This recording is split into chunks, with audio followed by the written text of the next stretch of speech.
Você tem potencial. Olhe para o irmão que está do teu lado, pega na mão dele. Você acabou de estar aqui, veio aqui na frente, recebeu uma palavra profética da bispa. Eu quero que você pegue na mão dele, levanta a mão dele, a mão dela e diga assim: você é uma potência na mão de Deus. Ele disse amém. Aleluia. Glória. Você é uma potência, irmão Antônio, nas mãos de Deus. Glória. Bruno, você é uma potência nas mãos de Deus. Você tem potencial. Versículo de número 11. Glória a Deus, aleluia. Ó. Vamos ler. Está aí com a Bíblia aberta. Pessoal do meu time, levanta a Bíblia, deixa eu ver. O pessoal do time da bispa, levanta, deixa eu ver. Não, estou ganhando de monte. Não estou, olha lá, levanta, deixa eu ver. Ó, olha lá. Nossa, glória. Aleluia. O seu time está bom também, não está ruim não. Eu estava no smartphone esses dias. Não, minha Bíblia não estava aqui, aí... Olha lá, vamos lá. Então o anjo do Senhor veio, assentou-se debaixo do carvalho que está em Ofra e que pertencia a Joás da família de Abiezer. Gideão, filho de Joás, estava malhando trigo no lagar para pôr a salvo dos midianitas. Então o anjo do Senhor apareceu e lhe disse: o Senhor está com você, homem valente. Gideão respondeu: ah, meu Senhor, se o Senhor Deus está conosco, por que nos aconteceu tudo isso? E aonde estão todas as suas maravilhas que os nossos pais nos contaram? Eles disseram: o Senhor nos tirou do Egito, porém agora o Senhor nos abandonou e nos entregou na mão dos midianitas. Então o Senhor virou para Gideão e disse: vá nessa força que você tem e livre Israel das mãos dos midianitas. Não é verdade que eu estou enviando você? Gideão respondeu: ah, meu Senhor, como livrarei Israel? Eis que a minha família é a mais pobre em Manassés e eu sou o menor da casa do meu pai. Senhor Deus Todo-Poderoso, Eterno, diante da Tua palavra nós estamos essa noite. Fala de uma maneira tremenda e sobrenatural conosco, com cada um daqueles que está aqui, poderosamente, Senhor. Eu peço, pelo poder da Tua glória, que o Senhor se manifeste sobre nossas vidas, que o nosso coração, Senhor, que o nosso coração seja boa terra para receber nessa noite a semente da Tua palavra, em nome de Jesus, amém. Amém, queridos. Juízes é o período mais instável da Bíblia. O período mais difícil para o povo de Israel é o livro de Juízes. O povo vive caindo, se levantando, o povo vive cambaleando, o povo vive gemendo, o povo vive sofrendo. Esse é o momento mais difícil da história de Israel. Depois de Josué, quem veio? Moisés, veio Josué. E depois de Josué? Quem sabe quem vem depois de Josué? Levanta a mão. Aqui. A gente não sabe. Sabe por quê? Porque não tem referência. Só se eu for lá na Bíblia e olhar quem é que vem depois. Mas Moisés preparou Josué. E Josué não preparou ninguém. E quando não há uma sucessão, quando não há um legado, a probabilidade da gente viver um tempo de inconstância, ela é gigantesca. A probabilidade da gente viver tempo de instabilidade, ela é enorme. Josué não fez um sucessor, ele não tem um sucessor. Moisés passou para ele e ele não passou para ninguém. E aí, por conta disso, a gente vai ver o povo sofrendo e gemendo por conta dessa instabilidade. eu quero dizer algo para você nessa noite. Quantos aqui vivem uma vida de testemunho ou querem viver uma vida de testemunho? Levante sua mão. Glória a Deus pela sua vida e aleluia. Sabe, eu preciso entender e compreender, e eu quero fazer já um adendo aqui, que na minha casa, na minha família, no meu legado, a fé no Senhor, ela não vai se perder. A fé no Senhor, ela não vai se esfriar. O povo aqui em Juízes está vivendo esse tempo de calvário, esse tempo de dificuldade, porque você vai ler, se você ler do versículo 1 ao versículo 10, a gente não vai ler, a fé desse povo se esfriou, eles já não têm mais uma referência, se perdeu no meio do caminho. Então é muito bom que você viva uma vida de testemunho, uma vida de milagre, mas mais importante ainda é que você entenda e compreenda e esteja preparando para que a tua família, ela viva nesse legado. Você tem um testemunho, mas os seus filhos também precisam ter um testemunho. Você tem um testemunho, mas os seus netos, seus bisnetos precisam também ter um testemunho. Moisés viveu, Josué viveu, e agora o povo? O povo não vive de mais nada. Porque muitas vezes a gente está preocupado e está vivendo, amém, glória a Deus, aleluia. Você está vivendo um tempo de testemunho com Deus, um tempo de milagre. Mas a pergunta nessa noite é: e a sua geração? Aqueles que virão depois de você, aqueles da sua casa.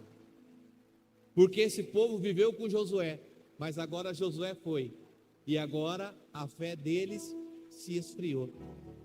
A gente muitas vezes está tão preocupado com o hoje, com o agora, com o presente.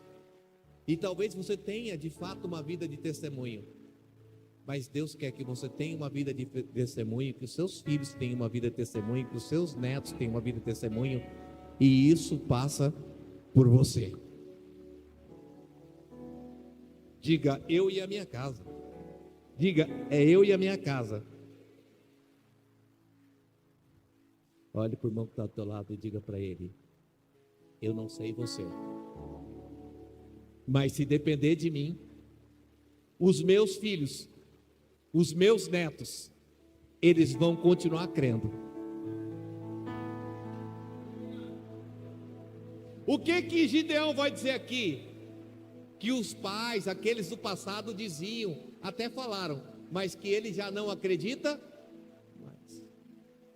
Então, escute uma coisa, preste atenção. Uma preocupação que tem que haver no nosso coração é que as gerações que virão da nossa família precisam continuar crendo. Isso não pode se esfriar dentro da sua casa. O versículo 1 do capítulo 6 de Juízes vai dizer que o amor do povo por Deus se esfriou. E talvez a gente esteja permitindo que o amor por Deus nos nossos filhos se esfrie. Naqueles que vêm do nosso legado se esfrie. E eu quero dizer para você que isso tem que ser uma preocupação e uma responsabilidade nossa. Não permitir, porque foi isso que Deus disse lá em Deuteronômio, que essa responsabilidade está sobre nós. Então, se depender de mim, que os meus filhos não deixem de acreditar e nem de ter testemunho. O seu testemunho não pode morrer, mas o testemunho dos seus filhos também não. Gideão disse: os nossos pais tinham testemunho, mas ele vai dizer: eu não tenho testemunho. Então você precisa se preocupar para que aquelas gerações que vêm, essas aí, seus filhos, não importa a idade, você precisa começar a se preocupar para que eles tenham testemunho com Deus. Quem entende, diga amém. Sabe, o povo aqui está se esfriando aqui.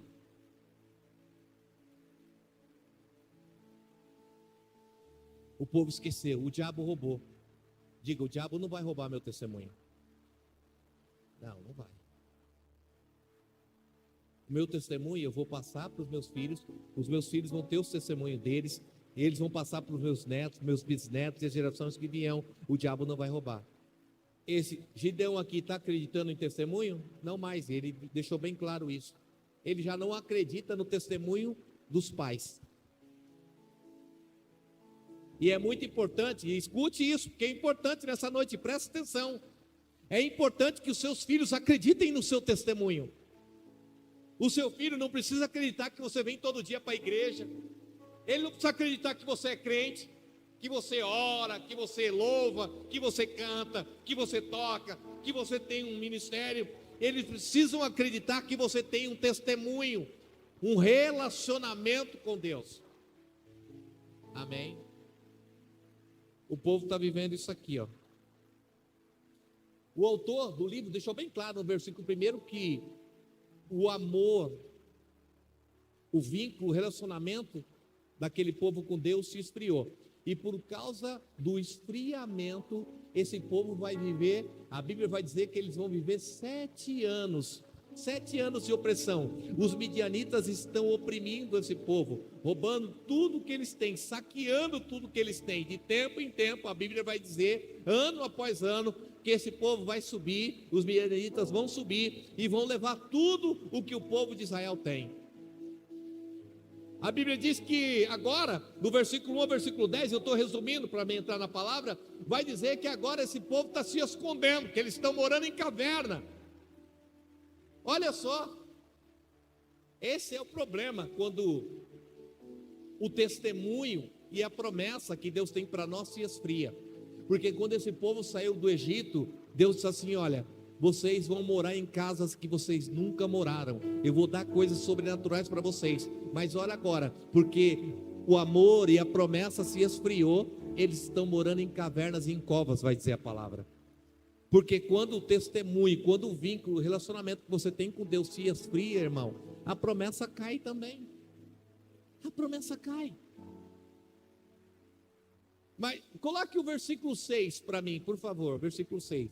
Juízes 6:6.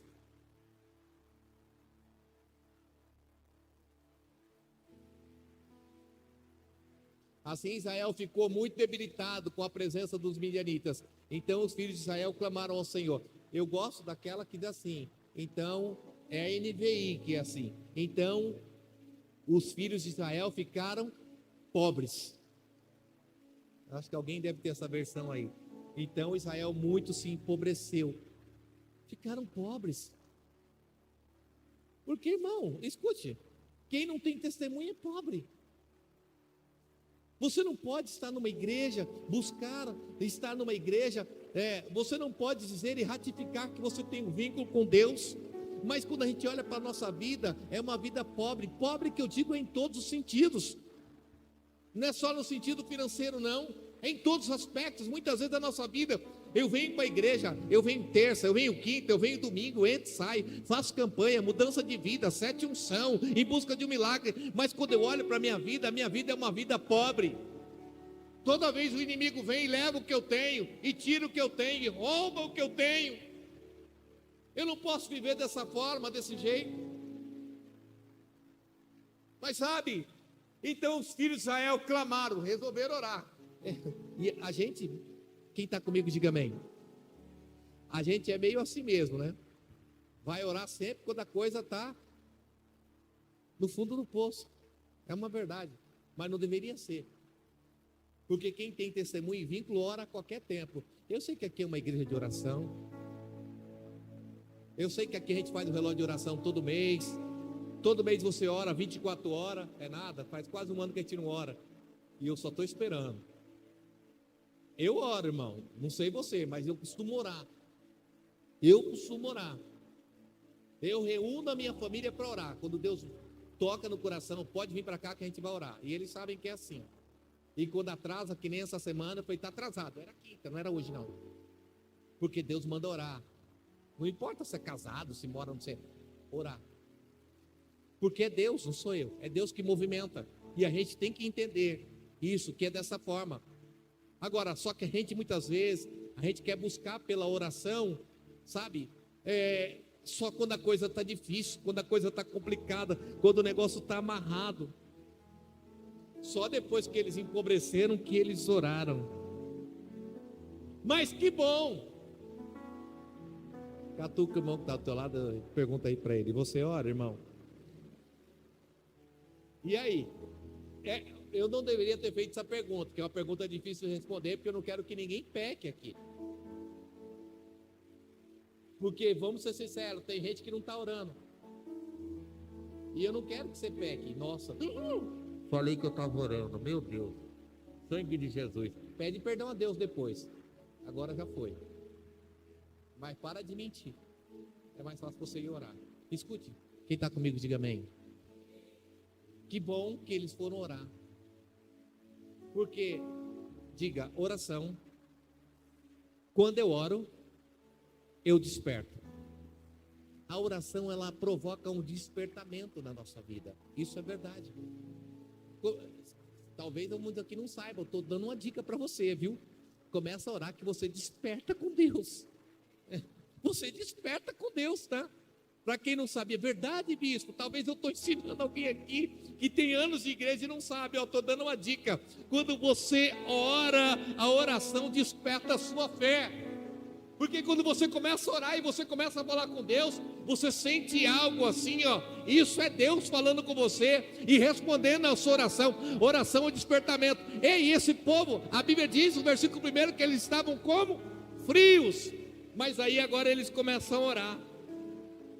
O capítulo começa dizendo de um esfriamento. E agora um momento de oração. Ei, escute, vem para mim, presta atenção. Quando aquela brisa fria começar a querer bater lá na sua casa, sabe? Você está entendendo? Aquela brisa gelada, querendo esfriar tudo, esfriar seu casamento, seu relacionamento, esfriar seu vínculo com Deus, tentando esfriar teu ministério. Eu tenho para você o antídoto para tudo isso: oração. Quando você achar que está esfriando, que está parando, sentir a brisa fria, vai orar, irmão. Oração. Diga, Deus está me chamando para orar. Será que a igreja desse tempo, a igreja do presente, será que ainda acredita em oração? Boa pergunta, né? A igreja das paredes pretas, de fumaça, a igreja do projetor, a igreja das luzes. Será que essa igreja, ela ainda acredita em oração? Será que essa igreja ainda acredita no círculo de oração? Será que essa igreja ainda tem o joelho no chão? Será que essa igreja ainda se incomoda em entender que o vínculo entre ela e Deus está no joelho e na oração? Por isso que tem muita igreja gelada por aí. É um frio só. Hoje está mais quentinho, desligaram o ar, né? A Larissa que desligou, viu? Aqui, ó. Mas nós estamos vendo espiritualmente igrejas frias, irmão. Igrejas frias. Mas porque não tem tempo de oração. O culto, aqui também. O culto da quarta-feira é o culto que não vem ninguém. Sabe por quê, né? Qual é o culto da quarta-feira? Culto da oração. É o culto que vem meia dúzia, quando vem meia dúzia, tá? Deveria ser o culto mais cheio, sim ou não? É. E tem muita gente aqui que nunca veio no culto da quarta-feira. Não é um culto fechado não, tá? É um culto aberto, pode vir orar. Ó, ninguém está impedindo, pode vir à vontade, tá? Se alguém impedir você de vir na quarta-feira orar, pode falar comigo aqui. Eu ponho no banco na hora, mas a gente não vem. A gente está interessado em outras coisas aí. Oração. Oração. Versículo 11. Coloca o versículo 11. Gideão está malhando trigo aonde? Aonde Gideão está malhando trigo? No lagar. Ó. Não. Versículo 11. Juízes capítulo 6. Versículo 11. Gideão está malhando trigo aonde? No lagar.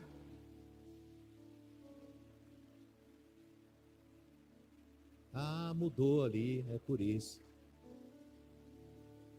Conseguiu, Jorge? Leia para mim, Vandré.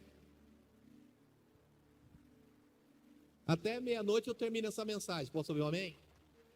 Então veio o anjo do Senhor e assentou-se debaixo do carvalho que pertencia a Ofra, o abzerita. E Gideão estava malhando trigo num lagar. Beleza? Presta atenção. Gideão está malhando trigo no lagar. Trigo, lagar. Trigo, aonde se prepara o trigo? Na eira. O lagar é para preparar o quê? A uva, o vinho. Então, se tem trigo, não era tempo de uva. Ele está usando o lugar que não era para usar, mas ele está sendo inteligente, porque o inimigo está tentando tomar tudo que ele tem. Porque primeiro que Deus não usa ninguém que não seja inteligente. Diga, eu sou inteligente. E Deus não usa ninguém gelado, parado, que não se movimenta. Porque a coisa está difícil, 7 anos, o povo está pobre, já perdeu tudo. Mas mesmo assim, Gideão está tentando cuidar daquilo que Deus está dando para ele. Então esse tipo de gente que Deus quer usar. Gente que mesmo com a situação não se compromete com o fracasso, está buscando uma possibilidade e uma probabilidade de que as coisas dê certo. Apesar dele vai reclamar, ele vai murmurar, mas ele está tentando alguma coisa. Porque tem gente que só murmura, só reclama e não tenta nada. Diga, esse não sou eu. Eita, igreja linda, vai todo mundo para o céu. Que coisa linda, maravilhosa. Eu posso até reclamar, mas eu não vou ficar parado. Ele está tentando as alternativas. Bom, trigo no lagar. O inimigo vai vir no lagar? Não, o inimigo vai procurar Gideão onde? Na eira, porque é o lugar. Aquela época não é época de uva, é época de trigo. Quando chega lá, ele não está lá, ele foi mais inteligente. Você precisa ser esperto, irmão. Diga, eu sou inteligente. Ele está dessa forma, ele está desse jeito. O anjo vai vir e vai falar com ele. Ali, ó. Segue o versículo 12. Então o anjo do Senhor apareceu e disse: o Senhor é com você, homem valente. Alguns está varão valoroso, outros está poderoso de guerra, poderoso guerreiro.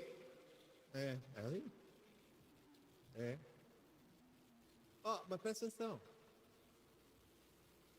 Essa é a imagem, o retrato que Deus tem dele. Se Deus mostrar o retrato que Ele tem de você, qual seria o retrato? Você se reconhece no retrato de Deus? Sim ou não? Porque Deus vai chamar esse cara de homem valente, poderoso. Esse é o retrato que Deus tem. Sabe? Essa é a perspectiva de Deus, a visão de Deus para Gideão. Agora, qual é a perspectiva de Gideão? Segue aí, segue. Gideão respondeu: Senhor, se o Senhor é conosco, por que nos aconteceu isso? E onde está? Ei, vem para mim, quem está comigo diga amém. Vamos lá, a perspectiva de Deus. Cara, arrebenta, Ricardo, vai lá, guerreiro, poderoso, valente, Edmilson, Antônio, vamos embora, segue o que eu tenho uma ideia de você, aí eu vou falar a ideia minha de Deus. Olha lá, vê se bate a coisa, porque tem hora que o que Deus pensa de mim e tem para mim não bate com o que eu tenho. Essa que é a questão, não está casando. Deus está pensando o top, o supra-sumo, e o negócio não vai bater, não vai dar liga. Porque primeiro a perspectiva que ele tem, o Deus que eu conheço é um Deus que operava no passado. Agora, a gente aqui agora está abandonado. É isso que está escrito aí, sim ou não? É. Olha só como perdeu o vínculo. Porque tem horas na história da nossa vida que a gente vai esfriando, preste atenção nisso. E aí a gente vai perdendo o vínculo, a liga com Deus. Isso que provoca o esfriamento. Eu até sei que Deus fazia, mas agora, e às vezes a gente está numa igreja como essa, e o tempo de igreja, o tempo de casa, o tempo de lugar, e tantas outras coisas, a gente vai perdendo o fio, a gente vai esfriando, essa brisa gelada vai tomando conta da gente, a gente já não ora mais, E aí a gente passa a viver como Gideão. Até existia Deus antes, mas parece que Deus não existe agora. Ei, escute, eu quero dizer algo para você, abrir um parênteses aqui e dizer para você: o teu Deus, o meu Deus, o nosso Deus, Ele é o mesmo ontem, hoje e será eternamente. Sabe por que muitas vezes nós não temos visto Deus falar, Deus se manifestar? Porque talvez como eles nós não temos orado, não temos clamado, não temos buscado. Mas no momento em que você abrir o seu coração, colocar o seu joelho no chão e buscar a Deus, eu tenho certeza que Ele vai ouvir e vai te responder. Ele vai. Olha a perspectiva que esse homem tem de Deus. No passado, contaram, disseram, o Senhor tirou do Egito. Porém agora, a gente está se sentindo aqui abandonado. Quem é Gideão? Alguém do povo de Deus. E às vezes a gente está no povo de Deus e a gente se sente abandonado. Porque quando eu olho para o retrospecto da minha vida, eu não vejo perspectiva nenhuma. Eu não vejo possibilidade nenhuma. E aí eu me sinto, mesmo sendo parte do povo, abandonado por Ele. Parece que Deus fazia antes e não faz mais. Diga para o irmão que está ao teu lado, diga para ele: Deus não perdeu a força. Diga com fé, diga: Deus não perdeu a força. Diga: eu sei que Deus não perdeu a força. Certeza? Segue aí, segue para mim, vai. Então o Senhor se virou para Gideão e disse: vai nessa força que você tem. Deixa eu ver. Faz aí. Deixa eu ver. Ixi, tem gente que está meio caída aí, né, meu? Aí, diga: eu tenho força. Ei, vem para mim, presta atenção. Gideão, eis que vou te dar força. João, vou dar força para você, João, e para Letícia. Está escrito isso? Vai, é tua força. Ei, vem para mim, presta atenção. É uma força que já tem, é uma força que já está dentro de você. Enquanto eu tenho uma perspectiva de que Deus me abandonou, de que Deus me deixou, que já não consigo mais nada, de que Deus está distante, Deus já não é comigo, Deus foi com meu pai, com meu bisavô, com meu tataravô, mas comigo parece que não, me sinto abandonado. Deus tem outra perspectiva para a minha vida. Ei, valoroso, guerreiro, forte, valente, há uma força dentro de você. O que você precisa é usar o que você tem. Tem horas na história da minha vida que eu estou esperando Deus fazer, Deus agir, Deus trabalhar, e Deus está dizendo: ei bebê, escuta, fofo, lindo, escuta algo nessa noite. Já existe uma força dentro de você, move essa força, abre essa caixinha aí, põe essa força que já está em você. Quando eu me movimento na minha força, o céu começa a trabalhar. Mas primeiro eu. E aí muitas vezes eu me sinto cansado, debilitado, fracassado, anêmico. E Deus está dizendo: vai nessa tua força.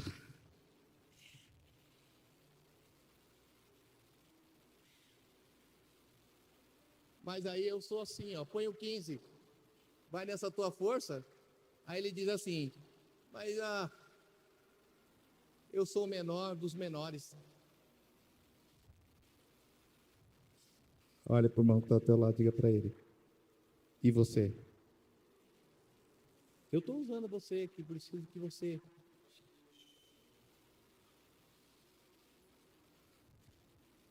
Gideão tem uma ideia errada de quem ele é? Sim ou não? Mas é Deus. Mas eu não me sinto assim. Então vai para casa. Não tinha nem que estar aqui.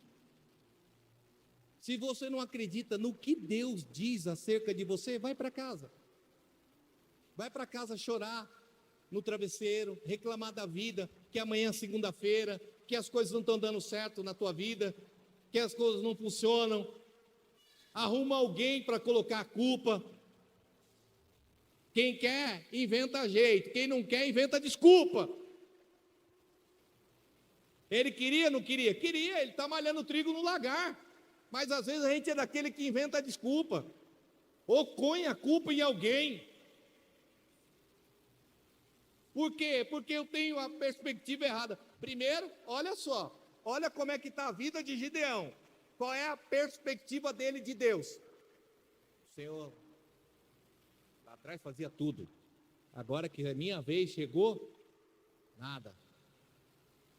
É por isso que eu estou falando para você. Sabe, seus filhos, eles têm que ter a mesma ideia que você tem de Deus. Entendendo que você tem a ideia certa de quem Deus é. Posso ouvir um amém? Porque se seus filhos verem você só reclamando de Deus, murmurando de Deus, quem serão eles? Mais um que vai reclamar e murmurar de Deus.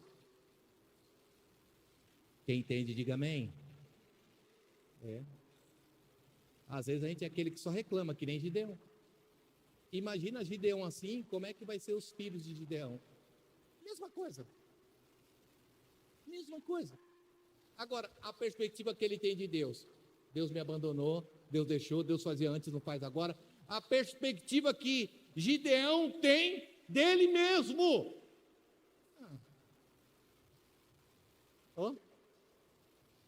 Sou eu ou está escrito ali? Eu sou o menor, o mais pobre, eu sou o mais pequeno. Tem gente que tem esse espírito de comiseração. Ele em tudo ele é vítima, ele é pequeno. Não vou conseguir, não vai dar certo, não vai funcionar, não vai andar. E Deus dizendo: ei, poderosa, ei, poderoso. Agora eu não entendo, se você não tem essa visão de Deus, como pode estar aqui? Então nessa noite Deus quer mudar isso, porque você tem potencial, é nessa tua força, nessa tua capacidade. Deus quer usar essa capacidade que você tem para reverter toda a situação, para mudar todo o cenário. Deus quer usar você. Levanta a mão e diga: Deus pode me usar. Deus pode me usar, Senhor, pode me usar. E sabe, coloque a mão no teu coração. Coloque, diga: eu nessa noite. Diga: eu nessa noite. Eu rejeito toda a imagem distorcida que eu tinha de mim mesmo.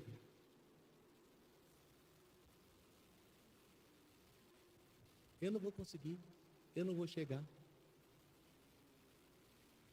Você vai conseguir, você vai chegar, vai dar certo.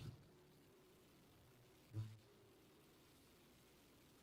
Talvez as coisas não estavam boas hoje, mas você vai evoluir. Quem crê, diga amém. Coloca para mim Jó 8:7, Jó capítulo 8, versículo 7. Você vai evoluir.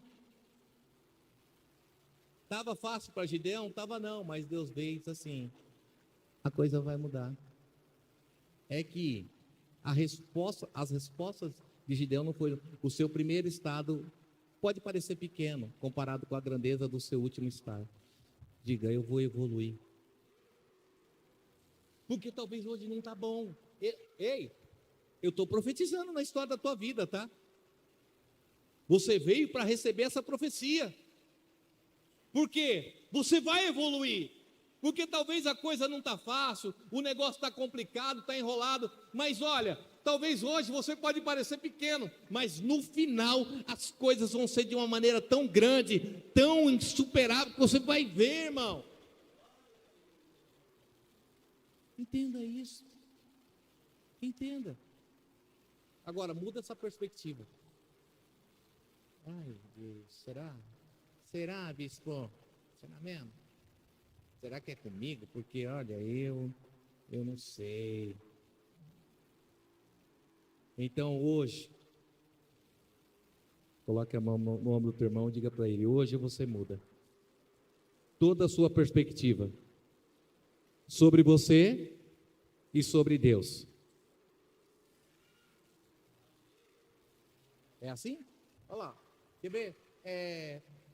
Juízes 6,16 a gente estava, né? Volta lá, eu só queria profetizar.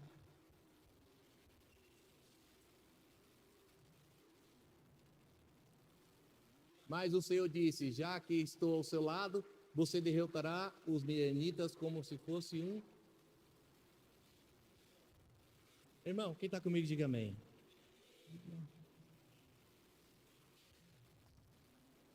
olha como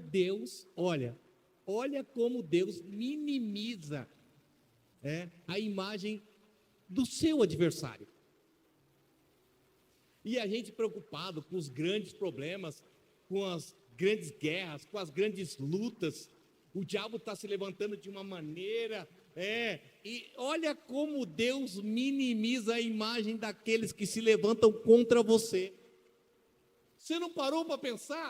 Ei, Gideão, você vai derrotar como se fosse um só. Aí a maioria de nós ia questionar, mas não, Deus, não é um só, são milhares e milhares. Eu estou nessa há anos, eu estou vivendo esse problema, eu conheço esse problema, é insuperável, o inimigo é muito grande, é muito poderoso. E aí vem Deus, você...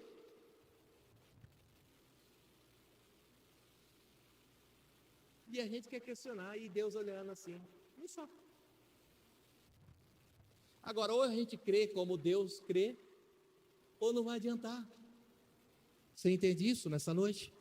Senão você vai ficar ouvindo palavras e você não vive, não toma posse, você precisa tomar posse. Porque agora aqui é o seguinte, Deus cresce,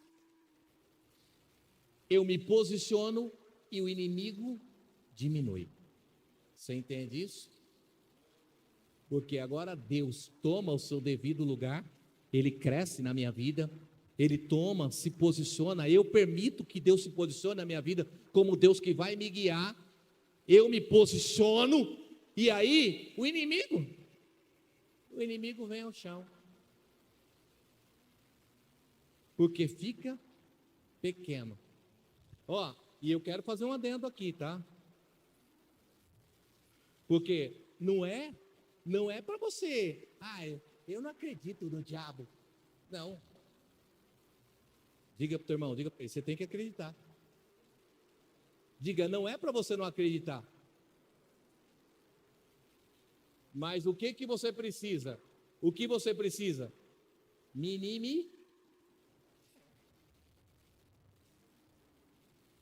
O que o diabo quer é que você não acredite, tá? Não, o diabo nada. O diabo está debaixo do meu pé. Não, opa. Agora, não, ele está aí. Está ao redor. Só que eu vou minimizar. Você entende? Sabe por quê? Porque meu Deus é maior. Porque meu Deus faz com que ele seja pequeno. Quem está entendendo nessa noite aqui, irmão? Talvez, sabe que eu estou pregando só para mim? Não é possível. Porque Deus quer que você ore. Deus quer que você acredite e confie no seu potencial, na sua capacidade. Talvez você veio aqui para ouvir outra coisa, mas tem muita gente, sabe, que a brisa do frio já bateu há muito tempo, e ele está aí sofrendo essa friagem, congelado já na verdade, porque o frio é assim, né, bem devagar, aí vai, nossa, até arrepiei, aí pensa que é outro arrepio, não, mas é o arrepio do frio mesmo, aí vai sentindo, a gente vai se encolhendo, porque está com frio, se encolhendo, é isso. E daqui a pouco você já não faz mais nada. E Deus está dizendo, vai orar, querida. Vai orar, querido. Provoca um despertamento na sua vida. Mas é que não dá certo, nada funciona. Muda a perspectiva. Muda a perspectiva de quem sou eu da tua vida. Muda a perspectiva de quem é você comigo. Muda isso. Muda a perspectiva de quem o diabo é. Satanás não pode contra a tua vida. Aí o diabo está cirandando lá. O diabo, meu filho. O diabo está levando meu filho. O diabo está viciando. O diabo está levando para as drogas. O diabo isso, o diabo aquilo. Para! É porque talvez a gente não está orando e não está despertando. Eu estou vendo o diabo levar. Nossa, está levando, hein? Ixi, pegou. Olha o lobo, pegou. Ixi, meu, matou, hein? Arrastou. E a gente está ali. A gente está virando espectador. E Deus está dizendo assim, eu estou do seu lado. Está escrito ali? Você está sozinho? O Senhor disse, eu estou do seu lado. Porque eu estou do seu lado, o inimigo, como se fosse um só. Então não olha para o tamanho, porque para Deus, A gente acha que o inimigo é grande quando a gente se acha sozinho. Agora, quando a gente vê que Deus está do lado, tudo isso muda. Tudo isso muda. Você tem potencial. Deus só está conversando com ele. Mas ele falou que de quem era a força? Do céu? Vai vir algo do céu? A potência já está em você. Esse potencial você já tem. Você. Tudo é uma questão de perspectiva. E da forma que eu estou vendo. Você precisa ver as coisas diferentes. A bispa acabou de falar aqui, né, de empresário, de empresa, de abrir empresa. Ah, mas será? Então esquece. Não vai. Não vai que vai dar errado. Eu falei aqui, né? Napoleão Bonaparte falou assim, ó. Quem vai para a guerra com medo de perder, já perdeu. Nem vá. Nem vá. Nem vá. Se você vai fazer alguma coisa com medo de perder, não faça, porque você vai perder. Já começou derrotado. A perspectiva está errada. Já começou vencido. Não, vai dar certo, vai funcionar. 2025 é o ano de viver a vontade de Deus para a minha vida. Qual é a vontade de Deus? A vontade de Deus é boa, é perfeita e é agradável. Isso é isso que está escrito. Se Ele está do meu lado, o diabo pode levantar, espernear, fazer o que quiser. Não vai ter força, não vai ter poder. Ele está diminuído, porque a capacidade dele está quebrada. E eu vou vencer em Deus. Irmão, não adianta você ouvir uma palavra dessa e sair aqui e não entender. E não entender. Você veio até aqui para isso. Ô Léo, abre essas portas aí. Pode abrir. O povo vai assar aqui dentro. Tá? Tá não. Mas não pode ligar uma máquina só, gente. Vocês vão queimar essa máquina. Ou tem que ligar as 3 máquinas. É por isso, eu já havia informado. A gente não pode ligar uma máquina só que sobrecarrega. Uma máquina só não gela esse espaço todo. E aí pode queimar ela.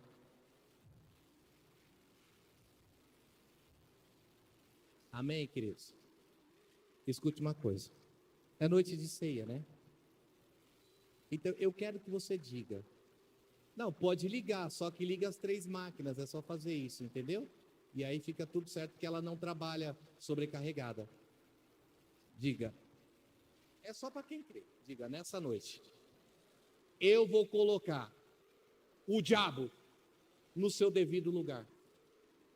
Não, não é para rir não, é para fazer sério mesmo, irmão. Que a coisa é séria, porque o diabo está rindo da vida de muita gente aí, sabe por quê? Porque não tem perspectiva, porque não sabe quem é, porque perdeu a perspectiva de quem Deus é, e o diabo é que está rindo, tá? Não ri não, porque o diabo está rindo de muita gente, porque o que ele quer é roubar, matar e destruir. Então a coisa é muito séria. A coisa é muito séria. Esta palavra é uma palavra muito séria para o teu coração. Eu não sei se você entende. Porque Deus trouxe você e quer levantar você com um potencial imenso. Guerreiro, poderoso, varão, valoroso. E eu estou aí. Eu estou aí. Mas nessa noite isso vai mudar. Tá? Vai mudar. Você vai ter testemunho. Não vai morrer em você não. O povo de Juízo está gemendo porque o testemunho morreu em Josué. Josué não passou para ninguém. Não é que Josué não fez nada, mas ele não se preocupou. Então escute, irmão. Você é a geração que está na presença de Deus.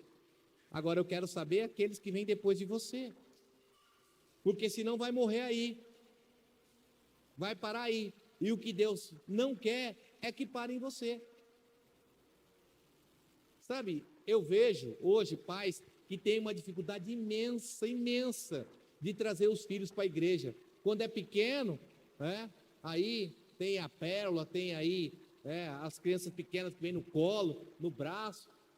Eu vejo tão fácil a Mirella, a Manuela, pega na mão e vem. Mas aí sabe o que acontece? quando fica um pouco mais adolescente, a gente já sabe. Ai, não vou, não quero mais ir. E aí, muitas vezes a gente está vendo que isso está esfriando dentro de casa. Mas a gente não pega os filhos para orar. Faz tempo que a gente já não ora junto.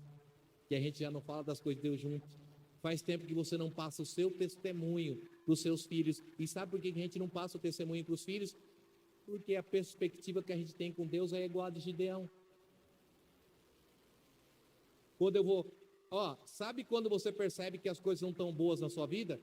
Quando você só tem passado. Quando você não tem presente com Deus, irmão, abre o olho e vai orar. Nossa, quando eu ia para o monte, hein? Eu lembro que no ano de 2001, quando eu ia para o monte... Não, então tem alguma coisa errada. Tem alguma coisa errada, porque eu só estou tendo passado com Deus. E Deus não quer isso para a tua vida. Deus não quer isso. Deus quer que você viva a sua geração, viva uma geração de testemunho, e que os teus filhos, a sua posteridade, os seus netos, seus bisnetos, sejam gerações de testemunho com Deus também. Esse povo só está gemendo por isso. Vamos ficar de pé. Coloca o versículo 17 para mim. Os ministros podem tomar ceia aqui, por favor. Gideão respondeu: se de fato encontrei favor aos teus olhos, dai-me um sinal que és tu. Nessa versão está favor. Eu gosto daquela versão que está escrito assim, se eu encontrei graça. Graça. Olha só.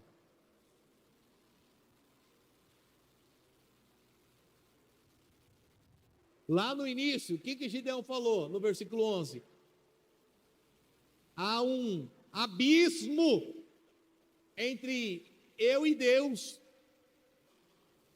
Ele vai comentar de um abismo. Quando eram meus pais, quando eram os nossos pais, até contava que o Senhor se manifestava, que o Senhor fazia. Mas olha agora aqui no versículo 17. Ele está entendendo que a graça de Deus agora está na direção dele. Que a graça de Deus alcança ele. Se eu encontrei favor, dá um sinal. Ele agora percebe que ele pode ser alcançado pela graça, que ele pode ser alcançado pelo favor de Deus. Ei, escute, eu quero profetizar na história da tua vida, que hoje, o Deus que talvez você achou que estava tão longe, tão distante, o Deus que você achou que não estava perto, Ele está aqui, Ele está nesse lugar, mais perto do que você imagina. Ele está do teu lado. Coloque a mão no teu coração, feche os teus olhos aí.